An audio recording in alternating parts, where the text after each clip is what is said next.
This is your fresh start. Turning on the tap, I washed my hands and splashed some water on my face, desperate to cool the heated anxiety burning inside of my body, the prospect of my first day at a new school a daunting notion. Any school had to be better than the one I was leaving behind. The thought entered my mind and I flinched in shame. Schools, I thought dejectedly. Plural. I'd suffered relentless bullying in both primary and secondary school. For some unknown, cruel reason, I had been the target of every child's frustrations from the tender age of 4. Most of the girls in my class decided on day 1 in junior infants that they didn't like me and I wasn't to be associated with. And the boys, while not as sadistic in their attacks, weren't much better. It didn't make sense because I got along just fine with the other children on our street and never had any altercations with anyone on the estate we lived in. But school was like the 7th circle of hell for me. All 9, instead of the regular 8, years of primary had been torture. Junior infants was so distressing for me that both my mother and teacher decided it would be best to hold me back so I could repeat juniors with a new class. Even though I was just as miserable in my new class, I made a couple of close friends, Claire and Lizzie, whose friendship had made school bearable for me. When it came time to choose a secondary school in our final year of primary, I'd realised I was very different from my friends.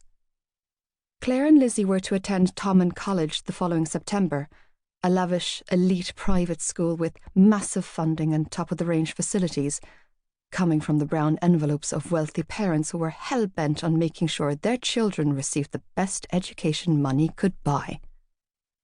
Meanwhile, I had been enrolled at the local overcrowded public school in the centre of town. I still remembered the horrifying feeling of being separated from my friends.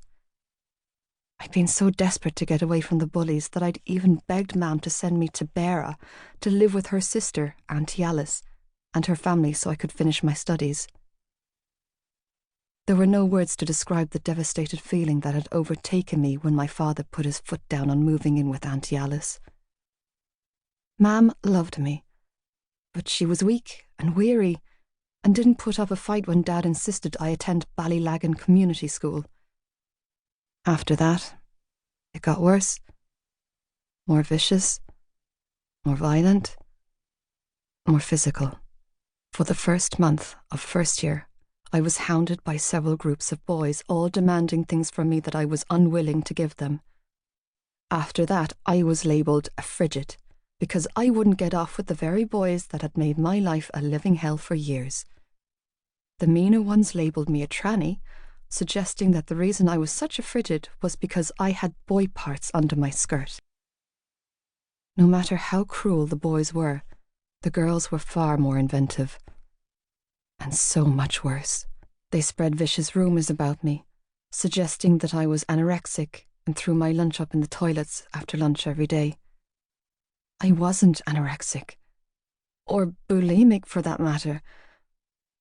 I was petrified when I was at school and couldn't bear to eat a thing because when I did vomit, and it was a frequent event, it was a direct response to the unbearable weight of the stress I was under. I was also small for my age, short, undeveloped, and skinny, which didn't help my cause to ward off the rumours. When I turned 15 and still hadn't gotten my first period, my mother made an appointment with our local GP. Several blood tests and exams later, and our family doctor had assured both my mother and me that I was healthy, and that it was common for some girls to develop later than others. Almost a year had passed since then, and aside from one irregular cycle in the summer that had lasted less than half a day, I was yet to have a proper period.